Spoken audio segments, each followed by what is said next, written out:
ರೇಣುಕಾಸ್ವಾಮಿ ಕೊಲೆ ಕೇಸ್ಗೆ ಸಂಬಂಧಪಟ್ಟಂತೆ ಪೊಲೀಸರು ಪವಿತ್ರ ಗೌಡರನ್ನು ಕೂಡ ವಶಕ್ಕೆ ಪಡ್ಕೊಂಡು ಬರ್ತಾ ಇದ್ದಾರೆ ಅನ್ನೋ ಅಪ್ಡೇಟ್ ಸದ್ಯಕ್ಕೆ ಲಭ್ಯವಾಗ್ತಾ ಇದೆ.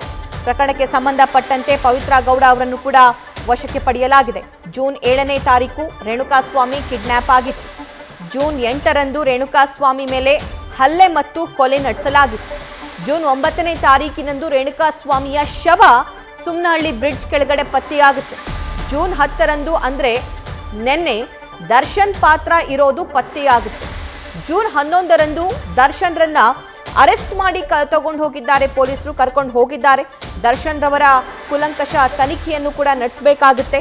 ದರ್ಶನ್ ಅವರ ಪಾತ್ರ ಪ್ರಕರಣಕ್ಕೆ ಸಂಬಂಧಪಟ್ಟಂತೆ ಏನಾಗಿತ್ತು, ಯಾಕೆ ಕಾನೂನನ್ನ ಕೈಗೆತ್ತಿಕೊಂಡಿದ್ದು ಅಂತ ಪರದ ಮೇಲೆ ದೊಡ್ಡ ಹೀರೋ ಆಗಿ ಕಾಣಿಸಿಕೊಳ್ಳೋರು ನೀವು, ಸಮಾಜಕ್ಕೆ ಬುದ್ಧಿವಾದ ಹೇಳಬೇಕಾಗಿರೋರು ನೀವು, ಕಾನೂನನ್ನ ಕೈಗೆತ್ತಿಕೊಳ್ಳೋದು ಸರಿನಾ, ಎಷ್ಟು ಸರಿ ಅನ್ನುವಂತಹ ಪ್ರಶ್ನೆಯನ್ನ ಪೊಲೀಸರು ಮಾಡ್ತಾರೆ. ಅದಕ್ಕಿಂತ ಮುಂಚೆ ಏನೆಲ್ಲ ಕಮೆಂಟ್ ಮಾಡಲಾಗಿತ್ತು, ಆ ಯುವಕನಿಗೆ ಈ ಹಿಂದೆ ವಾರ್ನ್ ಮಾಡುವಂತ ಕೆಲಸಕ್ಕೆ ಮುಂದಾಗಿದ್ರಾ ಅಥವಾ ಸೈಬರ್ ಠಾಣೆಗೆ ಏನಾದರೂ ಕಂಪ್ಲೇಂಟ್ ಕೊಟ್ಟಿದ್ರಾ? ನಟ ನಟಿಯರಿಗೆ ಇಂತಹ ಮೆಸೇಜ್ಗಳು, ಇಂತಹ ಥ್ರೆಟ್ಸ್ಗಳು ಸಾಕಷ್ಟು ಪ್ರಮಾಣದಲ್ಲಿ, ಸಾಕಷ್ಟು ಸಂದರ್ಭದಲ್ಲಿ ಕೇಳಿ ಬರ್ತವೆ. ತುಂಬಾ ಜನ ಅದರ ವಿರುದ್ಧ ಧ್ವನಿ ಎತ್ತಿದವರು ಕೂಡ ಇದ್ದಾರೆ, ಪೊಲೀಸ್ ಕಂಪ್ಲೇಂಟ್ ಕೂಡ ಕೊಟ್ಟವರು ಇದ್ದಾರೆ. ಆದ್ರೆ ಈ ಪ್ರಕರಣಕ್ಕೆ ಸಂಬಂಧಪಟ್ಟಂತೆ ಕಾನೂನನ್ನ ಕೈಗೆತ್ತಿಕೊಂಡಿದ್ದು ಎಷ್ಟು ಸರಿ ಅನ್ನುವಂತ ಪ್ರಶ್ನೆಯನ್ನ ಪೊಲೀಸರು ನಟ ದರ್ಶನ್ಗೆನೆ ಮಾಡ್ತಾರೆ. ಪರದೆ ಮೇಲೆ ದೊಡ್ಡ ಹೀರೋ ಆಗಿ ಇವರು ಕಾಣಿಸಿಕೊಳ್ಳೋರು ಪರದೆ ಹಿಂದೆ ಇಂತಹ ಕೆಲಸ ಮಾಡಿದ್ರೆ ಸಮಾಜಕ್ಕೆ ಮತ್ತು ಯುವಕರಿಗೆ ಏನ್ ಸಂದೇಶ ರವಾನೆ ಆಗುತ್ತೆ ಅನ್ನುವಂತ ಪ್ರಶ್ನೆ ಕೂಡ ಇಲ್ಲಿ ಮೂಡುತ್ತೆ. ಒಂದು 2-3 ತಿಂಗಳ ಹಿಂದೆ ಪವಿತ್ರ ಗೌಡ ದರ್ಶನ್ ಫೋಟೋಸ್ಗಳನ್ನ ಸೋಷಿಯಲ್ ಮೀಡಿಯಾದಲ್ಲಿ ಅಪ್ಲೋಡ್ ಮಾಡಿದ್ರು ಅನ್ನುವಂತ ಕಾರಣಕ್ಕೆ ದರ್ಶನ್ ಪತ್ನಿ ವಿಜಯಲಕ್ಷ್ಮಿ ಆಕ್ರೋಶ ವ್ಯಕ್ತಪಡಿಸಿ ಅವರು ಕೂಡ ಸೋಷಿಯಲ್ ಮೀಡಿಯಾದಲ್ಲಿ ಪೋಸ್ಟ್ ಮಾಡಿದ್ರು. ಅದಾದ ನಂತರ ಆಗ್ತಾ ಇದ್ದಂತಹ ಬೆಳವಣಿಗೆ ಇದು ಅಂತ ಅನ್ಸುತ್ತೆ. ಕೇವಲ 4-5 ದಿನದಲ್ಲಿ ಈ ರೇಣುಕಾಸ್ವಾಮಿ ಅನ್ನುವಂಥ ಯುವಕನ ಕೊಲೆಯಾಗಿ ಹೋಗಿದೆ. ರೇಣುಕಾಸ್ವಾಮಿ ಪವಿತ್ರ ಗೌಡಗೆ ಅಶ್ಲೀಲ ಮೆಸೇಜ್ ಕಳುಹಿಸ್ತಾ ಇದ್ದಂತೆ.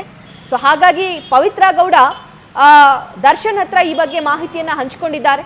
ದರ್ಶನ್ ಆ ಯುವಕನಿಗೆ ಬೆದರಿಸಬೇಕು ಅಂತ ಹೇಳಿ ಬೌನ್ಸರ್ಸ್ಗಳ ಮೂಲಕ ಆ ಯುವಕನನ್ನ ಕರೆಸ್ಕೊಂಡಿದ್ದಾರೆ. ಬೌನ್ಸರ್ಸ್ ಹೋಗಿ ಮನೆಗೆ ಹೋಗಿ ಆ ಯುವಕನನ್ನ ಕರ್ಕೊಂಡು ಬಂದಿದ್ದಾರೆ ಅಂತ ಇದೆ. ಸ್ವತಃ ಬೌನ್ಸರ್ಸ್ ಹೋಗಿದ್ರು ಅಂತ, ಅದು ಮನೆನೋ ಅಥವಾ ಆ ಫಾರ್ಮಸಿಗೆ ಹೋಗಿ ಕರ್ಕೊಂಡು ಬಂದ್ರು ಅನ್ನುವಂಥ ಮಾಹಿತಿ ಇನ್ವೆಸ್ಟಿಗೇಷನ್ ನಂತರ ಲಭ್ಯವಾಗುತ್ತೆ. ಕರೆದುಕೊಂಡು ಬಂದ ನಂತರ ಮೊದಲು ಬೌನ್ಸರ್ಸ್ ಆ ಯುವಕನ ಮೇಲೆ ಹಲ್ಲೆ ಮಾಡ್ತಾರೆ.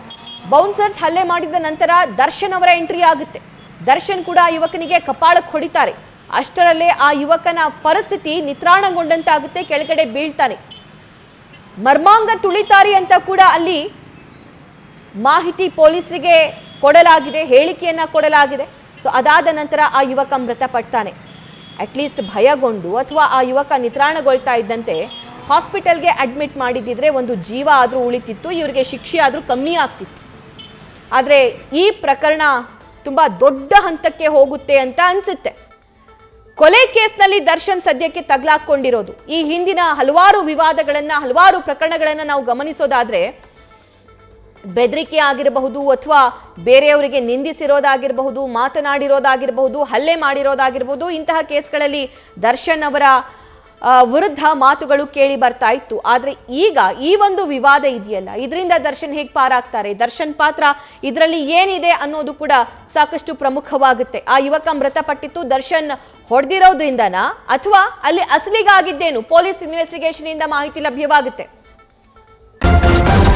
ನ್ಯೂಸ್ ಫಸ್ಟ್ ನಿರ್ಭೀತಿಯಿಂದ ನಿಮ್ಮ ಪರವಾಗಿ.